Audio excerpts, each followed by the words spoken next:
ఇప్పుడు సహజంగా సమాజంలో మనకి రెండు పదాలు వినపడుతుంటాయి. ఏమిటంటే పాండిత్యము అని చెప్పి అంటాం. అంటే పండితులు అనుకున్నప్పుడు పాండిత్యాన్ని ఎంత చక్కగా విశదీకరించి చెప్పగలుగుతున్నారు అన్నప్పుడు పాండిత్యం బాగా ఉంది అని చెప్పి అనుకుంటారు. మహాపండితులు అని చెప్పి అంటుంటాం. కొంతమందిని మనం మహాజ్ఞాని అని చెప్పి అంటుంటాం. అసలు ఈ పాండిత్యానికి జ్ఞానానికి ఉన్నటువంటి గ్యాప్ ఎలా ఉంటుంది అనేటటువంటిది శివగారి దగ్గర నుంచి మొదలు పెడదాం ఈసారి. పాండిత్యము, పండితుడు అంటే మణిపూర చక్రం నుంచి అన్ని గ్రంథాలని, అన్ని ఉపనిషత్తుల్ని, భగవద్గీతని 701 శ్లోకాన్ని కూడా చదివి చెప్పేస్తారనమాట. అవలీలగా చెప్పగలరు. అది పాండిత్యము. మరి ఆ పాండిత్యాన్ని ఎప్పుడైతే దానిలో ఉన్న అర్థము, అంతరార్థము, పరమార్థము ఎవరైతే తెలుసుకుంటారో అప్పుడు వాళ్ళు అంతర్గత పరివర్తన చెందుతారు. నాకు తెలిసి భద్రిసారు చెప్పే విధంగా భగవద్గీత చదివిన వాళ్ళ అందరూ కృష్ణులు కాలేరు. భగవద్గీతలో ఉదాహరణకి ఒక్కటి తీసుకుందాం. సర్వధర్మాన్ పరిత్యజ మామేకం చరణం వ్రజ అహంతో సర్వ పాపేభ్యో మోక్షాయ మాచస. ఈ శ్లోకము ప్రపంచాన్ని మొత్తంకి అల్లకులాలను చేసేసింది. 1866 శ్లోకం వెరీ వెరీ ఇంపార్టెంట్. ఇది పత్రిసారి భగవద్గీత చదివిన తర్వాత ధ్యానం చేస్తేనే అర్థమవుతుంది. ప్రప్రదంగా మన సోదరు ప్రభాకర్ చెప్పినట్టు ధ్యానం చేయనిదే ఏ భగవద్గీత అర్థం అవ్వదు, ఏ పాండిత్యమో తెలియదు. ప్రప్రదంగా ధ్యానం తరువాత ఏదైనా.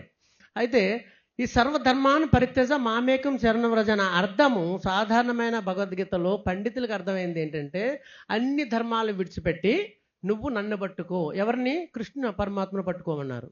అంటే అప్పుడు ఏం చేశారంటే చాలామంది గొప్ప వాళ్ళందరూ అంటే కుటుంబాన్ని వదిలేసి సన్యాసం తీసుకున్నారు. కొందరు ధనాల్ని దాన్ని చాలామంది ధారాదత్తం చేస్తారు.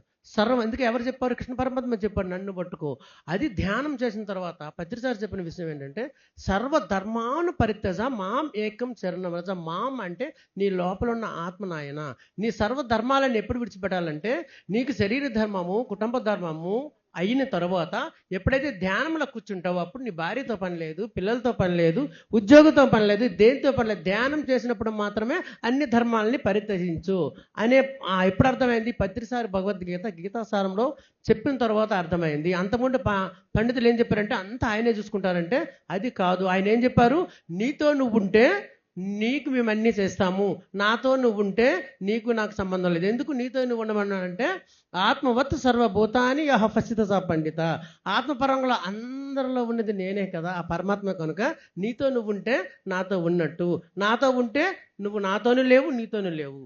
కనుక ఈ పాండిత్యం అనేది కాస్త తన లోపలికి వెళ్ళాలన్నమాట. అందుకే మరి మన వీరబెంబధర చెప్తారనమాట, పుస్తకాల చదువు పూర్ణత్వం అబ్బదు, హృదయ సంపుటములు చదవవలయే, పారిశుద్ధ్యం ఒకటే పరమాత్మ చేర్చను, కాళికాంబ హంస కాళికాంబ. ఇక్కడ చూడండి, ఇది కూడా చాలా పుస్తకాల చదువు పూర్ణత్వం అబ్బదు. కానీ ప్రతిసారి ఏం చెప్పారు? పూర్ణత్వం అయితే అబ్బదు కానీ అర్ధ పూర్ణత్వం వస్తుంది పుస్తకాల వల్ల. కనుక అందుకే ధ్యానము, స్వాధ్యాయము, సద్వినియోగం చేయాలి. ఈ పాండిత్యం నుంచి కొంచెం మనం లోపలికి వెళ్ళాలంటే తన లోపలికి తాను ప్రయాణం చేయవలసిందే, ధ్యానం చేయవలసిందే. మౌలికంగా ప్రతి ఒక్కరు ధ్యానం చేయకుండా ఎన్ని గ్రంథాలు చదివినా, ఎన్ని పుస్తకాలు చదివినా పరివర్తన రాదు. ధ్యానం చేస్తే ఆ తర్వాత ఏది పట్టుకున్నా అది మనకు మొత్తం వచ్చేస్తుంది. సబ్కాన్షియస్లోకి అనమాట. అది సార్. Thank you. రైట్ నాన్న. Okay, thank you. అంటే సాధన లేకుండా కేవలం చదివినందువలన అది పరివర్తన రాదు. కాబట్టి సాధనతో పాటు పాండిత్యం మీద కూడా గ్రిప్ రావాలి అని చెప్పని. సాధన ఉంటేనే, సాధన లేకుండా అమర ఆంధ్రాలు నువ్వు చదివినా కేవలం పండితుడు మాత్రమే అవుతావు. విద్యా వినయ సంపన్నే బ్రాహ్మణిగా వేస్తని. విద్యకి వినయంతో పాటు నీ యొక్క సాధన ఉంటే తప్ప లేకపోతే నువ్వు పండితుడు కాలేవు. Thank you. థ్యాంక్ యూ నాన్న. Thank you. థ్యాంక్ యూ అండి. రైట్ అమ్మ స్వర్ణలత మేడం, పాండిత్యానికి ధ్యానానికి ఏది పాండిత్యం, ఏది జ్ఞానం, ఏ విధంగా మనం తీసుకోవాలి? మనము చిన్న మాటలోనే చెప్పుకుందామండి.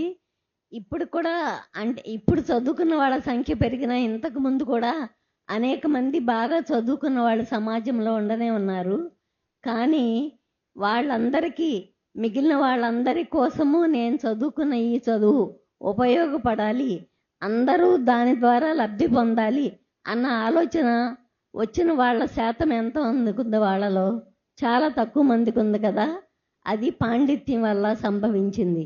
వాళ్ళకి పుస్తకాల నుంచి సమాచారం అందింది, దానిని జ్ఞాపకశక్తి ద్వారా వాళ్ళు జ్ఞాపకం ఉంచుకున్నారు, దాన్ని మనందరికీ చెప్తూ వచ్చారు, ఉద్యోగం ద్వారా కానీ వేరుగా కానీ. కానీ జ్ఞానం అంటే మమాత్మ సర్వభూతాత్మ, భూమి మీద ఉన్న ప్రతి జీవరాశిలోనూ నేనే ఉన్నాను అన్న విషయాన్ని తెలుసుకోవడం జ్ఞానం. ఆ జ్ఞానం మనకి అర్థమైతే ఒక విషయానికి మనం ఏ విధంగా విచారపడతామో, మనకి భారతంలో ఒక విదుర్నీతిలో ఒక పద్యం వస్తుందన్నమాట. ఏమంటే, ఒరులేవి వనరించిన అప్రయ మన మనంబునకు విచారం అనేది కలుగుతుందో నరవర, అది మనం ఇతరులకు చేయకూడదు అని. ఒరులేవి వనరించిన నరవర అప్రియంబు మన మనసునకును, తానవి ఒరులకు చేయకునికి పరాయణము పరమధర్మ పదములకెళ్ళన్. అంటే ఇతరులు ఏ విధంగా ప్రవర్తిస్తే, ఏ విధంగా మాట్లాడితే, ఏమి చేస్తే మనం నొచ్చుకుంటామో అది ఇతరులకు మనం చేయకుండా ఉండటమే ధర్మాలలోకెల్లా ఉత్తమ ధర్మం అని. అది జ్ఞానం. కానీ పాండిత్యానికి జ్ఞానానికి ఉన్న తేడా ఏంటంటే, మరి సాధారణ జీవితంలో మనం చూస్తే ఒక మోసం, ఒక లౌక్యం, లేకపోతే ఒక వినాశనకరమైన పని, అది చదువుకోని వాళ్ళకంటే చదువుకున్న వాళ్ళే ఎక్కువ పాలిష్డ్గా చేస్తున్నారా లేదా?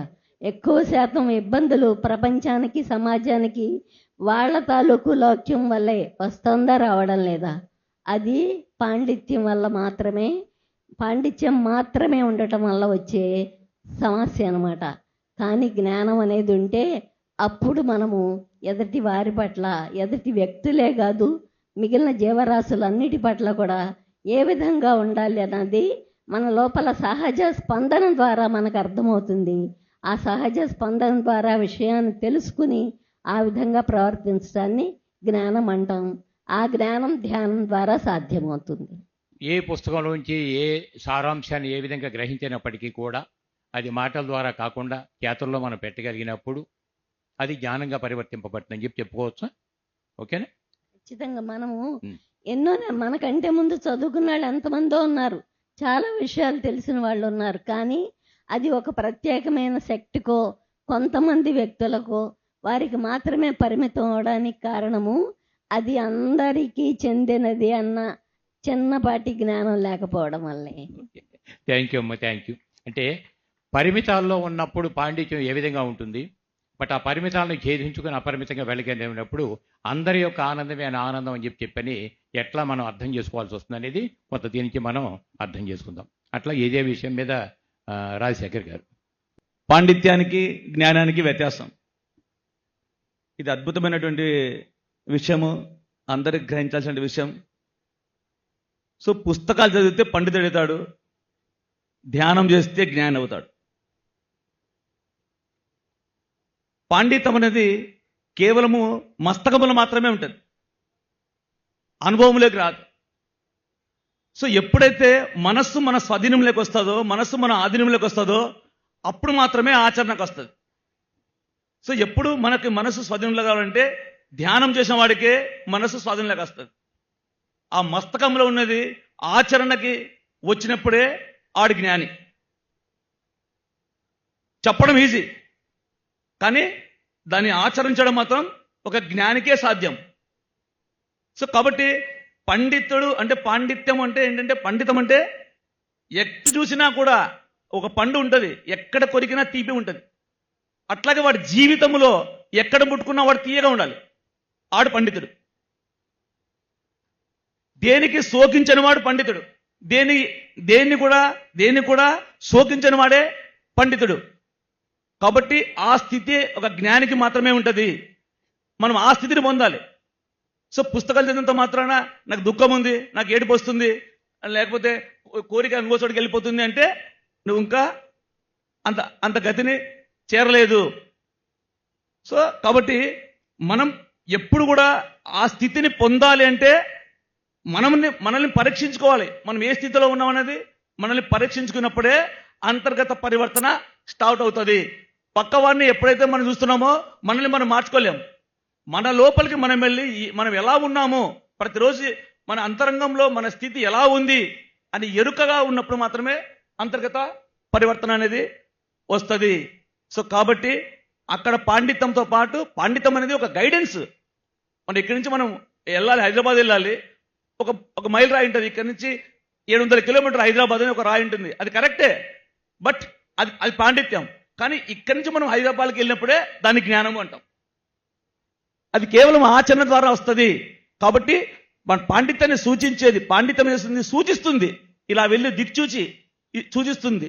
కాబట్టి ఆ పుస్తకం అనేది ఎంతో మంది యోగుల ద్వారా, ఎంతో మంది అనుభవాలు రాసినటువంటి ఆ యొక్క స్వాధ్యాయం. అందుకే పత్రి గారు ధ్యానము, స్వాధ్యాయము, సజ్జన సాంగత్యం ఉంటాడు. కాబట్టి ఈ పుస్తకాలన్నీ మనం వెళ్తున్నప్పుడు ఇవి రైట్, అక్కడికి వెళ్ళాము, ఇది కనపడింది మనకి, ఇంకా భయం లేదనమాట. సో మనం ముందుకెళ్ళినప్పుడు ఇది రైటా రాంగ్ అని మనకి లోపల ఇంటర్లో ఇబ్బంది కలుగుతుంది. అప్పుడు ఆ బుక్ చదివినప్పుడు మనకు అది ఇది కరెక్ట్ అని అర్థమవుతుంది. టిక్కి వేసుకోవడానికి మనకి ఆ పుస్తక పఠనం పనిచేస్తుంది. సో కాబట్టి పాండిత్యం కూడా మనకి, అందుకే సార్ చెప్పారు 3 ఉండాలి. ఎప్పుడైతే ధ్యానము, స్వాధ్యాయము, సజ్జన సాంగత్యం, ఈ 3 ఉన్నప్పుడే మనం త్వరితగతిన గమ్యాన్ని చేరుకుంటాం. మళ్ళీ అలాంటి గమ్యాన్ని మరి ఏది ఇక్కడ పుస్తక పఠనం ఎంత ఇంపార్టెంటో మరి అనుభవం కూడా అంతే ఇంపార్టెంట్. కాబట్టి మనం వినాలి, ఆచరించాలి, అనుభవించాలి. ఈ 3 చాలా ఇంపార్టెన్స్. సో అందుకే మనకి ఏం చెప్పారు? శ్రవణము, మననము, నిధిధ్యాస, ఆత్మ సాక్షాత్కారం. ఆత్మ సాక్షాత్కారం అంటే ఏదైతే మనకి అవగాహన కలుగుతుందో దాన్నే ఆత్మ సాక్షాత్కారం అంటాము. ఒక్కసారి ఆత్మ సాక్షాత్కారం కలిగిన తర్వాత ఎవరు ఏం చెప్పినా మనకి డౌట్స్ అనేది ఉండవు. సో ఆ డౌట్ లేకుండా మన జీవితం అనుభవంలో ఉండదే, దాని పేరే జ్ఞానం.